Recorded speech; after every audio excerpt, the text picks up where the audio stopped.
Guys, hello. Welcome back to my channel. And today I have another drawing challenge. So I got this from TikTok. I also get a lot of inspiration from this art channel called Drawfee on YouTube. Very funny, very cool guys who I get a lot of my inspiration from. They did something very similar to this. And I'm doing the random palette challenge. What it is I'll show you right here. I go into the settings on my laptop, go to type in color filters and turn those on, which will turn my entire laptop black and white. And then after doing so, I go onto this website called coolors.co, like ecto coolers like cool colors. That makes more sense. And I go on there and I just select 3 random palettes that they generate for me, and I can't see the colors of them. And when I select those 3, I do a drawing for each one. And with that same color filters on, so I don't know what the colors of my drawing is gonna look like until the very end. And honestly, that was a lot of fun to do. Very cool exercise. And I'm definitely gonna be doing it a second time. I had a lot of fun. So without further ado, let's get into it. So first one, I wanted to make a light little fun doodle. And so I decided to do a little funky robot, because who doesn't love robots? So I use the darkest color as the line art. Go around, give him some fun little robot details like little teeth, funny little goggles, and some silly little antennas. Because who doesn't love antennas, right? Yeah. So anyway, after giving him his little details, I get into the next color, right? I can't even tell you honestly my thought process on what colors I use, because again, they're just all gray. But this one seemed like a lighter, cool gray to use for the main base of the robot head. So I was like, okay, I'll use that one for that in the neck.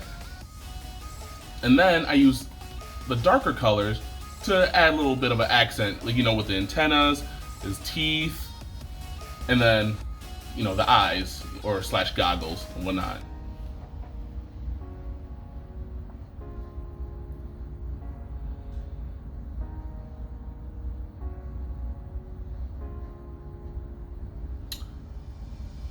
Once I get those colors down, I use the lightest color to emulate, of course, light.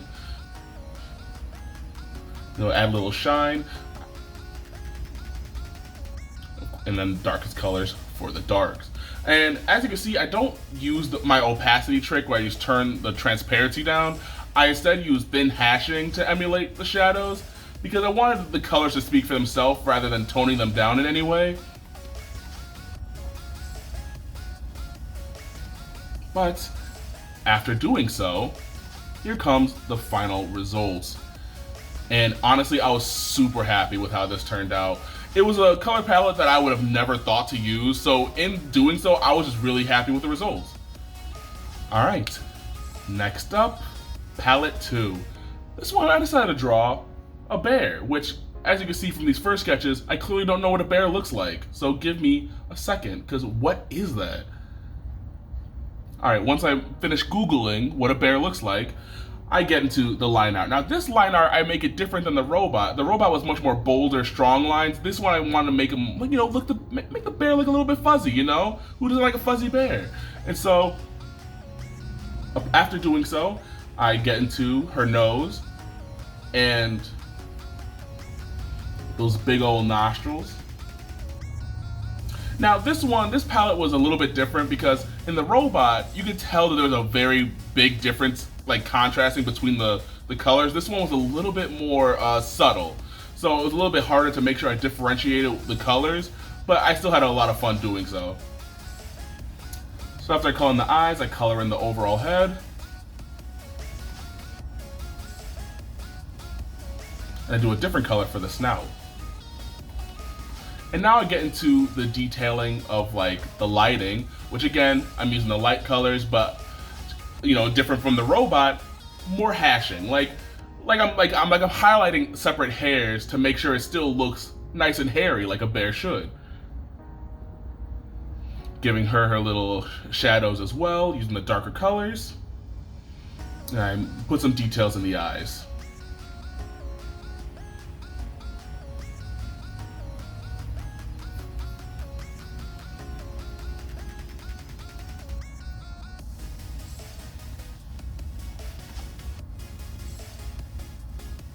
All right, and now, product of palette 2. This one was very shocking. This one kind of looks like a bear in the midnight woods, like kind of deal. And I was really cool with it. I was like, whoa, of course I didn't expect it, but yeah, I really was happy with how it came out. And for this last one, I decided to get a little bit conceited, right? I decided to draw me.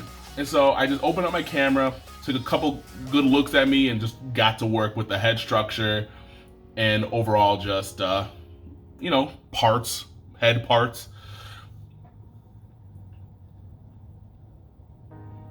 This one was a lot of fun to do. I like to switch up my art style from extremely cartoony to more semi-realistic.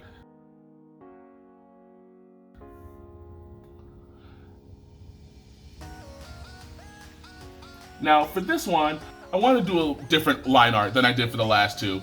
The robot was much more bold, the bear was hairy. This one, I wanted to do no line art. I just wanted to make a big base color and then just kind of add more details into the shading and lighting to make it look, again, more semi-realistic, kind of like a portrait, So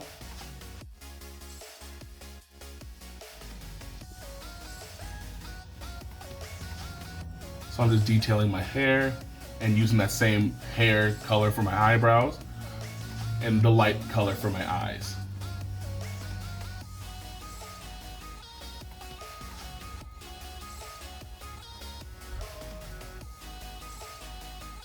Now I did use the blur effect on the shining for the eyes rather than the opacity, like turning down the transparency, because I didn't want the colors to blend in with the background color. Instead, I wanted it to, blur and be more like at peace with the colors on the side. I hope you guys know what I'm saying. Whatever. Anyway, moving on, I get into my beard. I use the lasso tool to get the good structure down, and then I do a lineup, like a barber. I line up my beard using my eraser. I use a much more like fuzzier brush.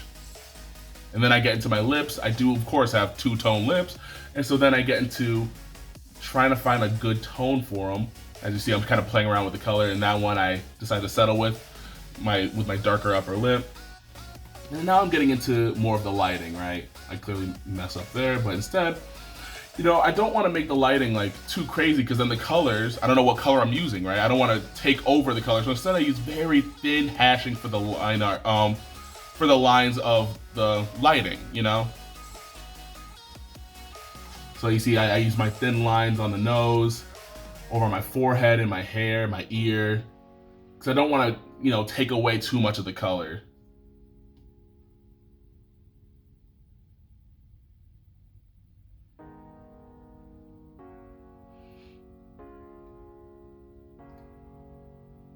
All right, put a little more details in my neck, in my little ear, and my lip, and all that. And then now, the final product of me.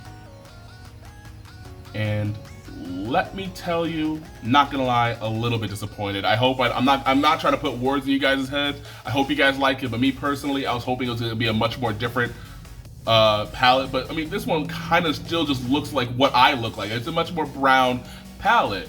And overall, it's still a really good drawing. I'm really happy with how it turned out. Again, I was just kind of hoping for much more diverse, colors to make the, drawing pop, look a little bit like crazy. But overall, I still actually think it looks cool, because it kind of looks more of like a bronze statue maybe, or something like that, like a cool portrait of me. So nonetheless, happy with how it comes out. Maybe I'll do it again and do another portrait of myself and try another palette and see what happens. But nonetheless, I'm satisfied with the ending.